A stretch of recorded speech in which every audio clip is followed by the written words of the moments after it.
Hello मैदू family, मैं इसराज और आप देख रहे हैं इसराज क्लासेस को। तो आज हमारी चलेगी स्पोकन क्लास और आज का जो सेंटेंस होगा काफी यूजफुल सेंटेंस है। कुछ एडम्स है, कुछ फ्रेजेस है जो अपने डेली लाइफ में कहीं ना कहीं उसका इस्तेमाल हम लोग करते हैं। तो आप देख सकते हैं बोर्ड पे इस सेंटेंस इस प्रकार का है। अब हमेशा की तरह 5 से 10 सेकंड ले सकते हैं, वीडियो को पॉज कर सकते हैं, स्क्रीनशॉट ले सकते हैं और समय शुरू होता है अब।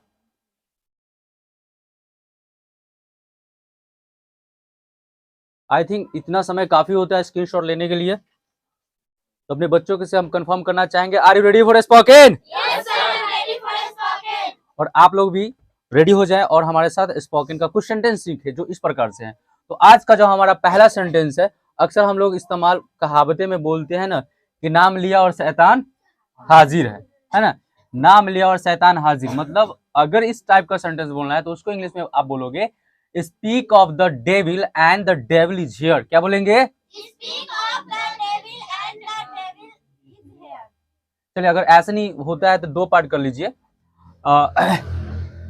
Speak of the devil and the devil is here.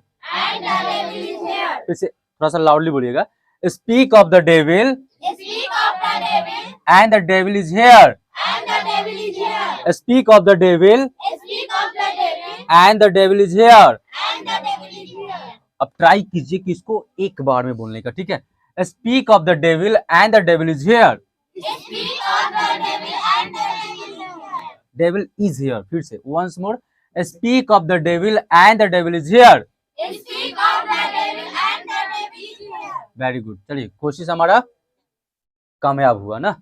कोशिश करने वालों की कभी हार नहीं होती है ना, कोशिश करते रहिए।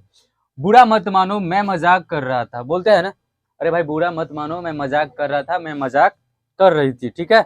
और मेल फीमेल आप लोग चूज कर लेना। Don't get offend, I was kidding. क्या बोलेंगे? Don't get offend, I was kidding. Okay, now the next sentence is that तुम जाओ या ना जाओ, मैं तो जाऊंगा। बोलते हैं ना कि भैया तुम जाओ या मत जाओ, मेरे को तो जाना है, मैं जाऊंगा हर हाल में, ठीक है? तो उसको बोलेंगे इंग्लिश में वेदर यू गो और नॉट आई विल गो। क्या बोलेंगे? I will go. फिर से बोले, वेदर यू गो और नॉट आई विल गो। अब एक साथ बोलिए, इसको बहुत अच्छा लगेगा। वेदर यू विल गो और not I will go. Whether you go और नॉट आई विल गो। देख के पढ़ने इतना आसान है, बताओ। वेदर यू गो और not I will go, simple. बोलो फिर से, मेरे बोलने के बाद बोलिएगा, ठीक है? मेरे बोलने के बाद सब लोग बोलिए, वेदर यू गो और नॉट आई विल गो। ये हुई ना बात। मैं कुछ कहने वाला था पर भूल गया। होता है ना, अक्सर होता है ऐसे कि आप कुछ बोलने वाले होते लेकिन अचानक से क्या हो गया कि आप फॉरगेट कर जाते हो, भूल जाते हो। तो उसको इंग्लिश में कैसे बोलिएगा? I was about to say something but I forget. क्या बोलेंगे? Okay, I was about to say something but I forget. क्या बोलेंगे? फॉरगॉट है, फॉरगॉट, आई फॉरगॉट, फॉरगॉट, ठीक है? I was about to say something but I forgot. मैं तुम्हारी शक्ल भी नहीं देखना चाहता हूँ। मतलब जब हम ये गुस्से में बोलते हैं किसी को कि मेरे नजरों से दूर हो जाओ, get out of my sight, I don't want to see your face. मतलब कि जब किसी से बहुत ज्यादा गुस्सा है, एकदम इरिटेशन में है, उसका शक्ल बोलते हैं ना कि मैं तुम्हारा शक्ल भी देखना नहीं चाहता हूँ, मेरे नजर से एकदम दूर हो जाओ, देन उसको इंग्लिश में बोलेंगे I don't want to see your face. क्या बोलेंगे? I don't want to see your face. Get out of from my sight, है ना, एकदम गुस्सा में। इस प्रकार से सेंटेंस बोलेंगे। आगे है कि आखिरकार क्या हुआ तुम्हें। होता है ना, अक्सर बोलते हैं ना कि आखिरकार क्या हुआ तुम्हें। जब एकदम नाराजगी होता है किसी से, अचानक से पता नहीं चलते रहता है, लेकिन उससे हम सवाल करते हैं कि क्या हुआ, बताओ तो सही, है ना? देन उसको इंग्लिश में बोलेंगे after all what happened to you. क्या बोलेंगे? After all what happened to you. जा जा जा की रह लिया, की हो गई अपने से। देखिए, after all what happened to you. क्या बोलेंगे? या फिर आफ्टर ऑल को हम बाद में भी कर सकते हैं, what happened to you after all. Both are correct हो जाएगा, है ना? जब बोलना है हमको गाइस कि आखिरकार क्या हुआ तुम्हें, तो after all what happened to you या what happened to you after all. तो उम्मीद करते हैं कि ये जो सेंटेंस है आपको समझ में आया होगा और ये कहीं ना कहीं यूजफुल है ही, और इसको मजे मजे में सीखिए और बोलिए। अभी जाने की आवश्यकता नहीं, हम लोग चलेंगे नेक्स्ट बोर्ड पे, तब तक पैसेंस बना के रखें। तो जैसे कि आप देख रहे हैं कि वीडियो सेकेंड बोर्ड पे जा चुका है। सेकेंड बोर्ड का भी सेंटेंस काफी यूजफुल रहेगी और सेंटेंस इस प्रकार से है। आप इस बोर्ड का भी वीडियो को स्क्रीनशॉट ले सकते हैं, पॉज कर सकते हैं, लिखने के बाद प्रैक्टिस कीजिएगा तो काफी बेटर होता है। तो स्टार्ट करें। Are you ready for spoken? Yes, sir, I'm ready for it. चलिए चलिए ठीक ठीक। अब देखिए सेंटेंस में क्या है, हमारी बोलचाल बंद है। ये कब बोलते हैं हम लोग?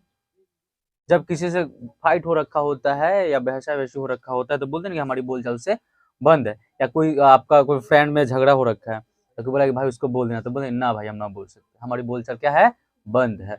अब हमारी बोलचाल बंद है, उसको इंग्लिश में कैसे कहिएगा? उसको ऐसे बोलिएगा, we are not on talking terms. क्या बोलिएगा? We are not on talking terms. We are not on talking terms. We are not on talking terms. Very good.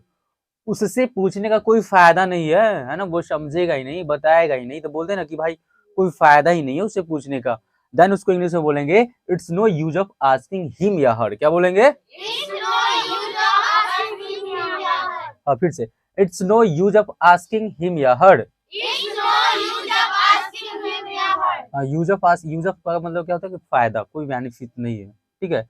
Now the next sentence is that, अब बात को ज्यादा बढ़ाओ मत। बोलते हैं ना कि बात को यहीं तक सीमित कर दो, शॉर्ट आउट कर लो। भाई बढ़ाने से क्या फायदा है? किसी भी बात को बढ़ाने से कोई फायदा नहीं होता है। आप सभी की जिंदगी में कोई ऐसा मैटर है तो कोशिश कर लीजिए कि शॉर्ट आउट कर ले, क्योंकि बात बढ़ाइएगा तो क्या होगा, बढ़ेगा, मैटर उलझेगा तो दिक्कत हो जाती है। जितना कोशिश है कि मैटर शॉर्ट आउट हो जाए तो बेटर होता है। तो इस इंग्लिश में बोलेंगे कि जब इस प्रकार का सेंटेंस को इंग्लिश में बोलना है कि अब बात को ज्यादा मत बढ़ाओ, रफा दफा करो।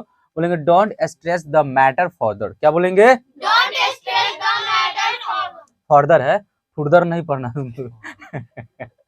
Don't stress the matter further. क्या बोलेंगे? Don't stress the matter further. Very good.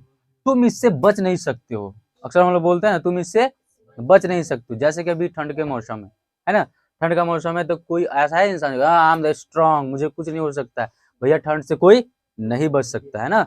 English में बोलेंगे you can't escape from this. क्या बोलेंगे? You can't escape from this. Escape का मतलब क्या होता है? बचना। ठीक है, you can't escape from this.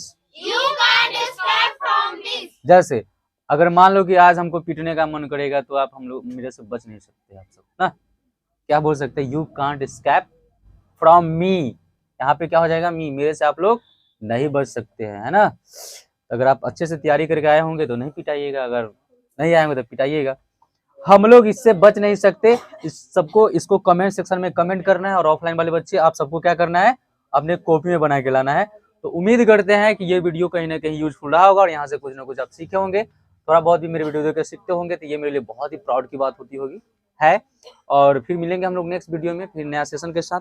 तब तक के लिए जितना हो सके वीडियो को प्यार दीजिए, एक्सपैंड कर दीजिए, like share and subscribe. Thanks for watching. मिलते हैं नेक्स्ट वीडियो में। Bye bye, take care, love you.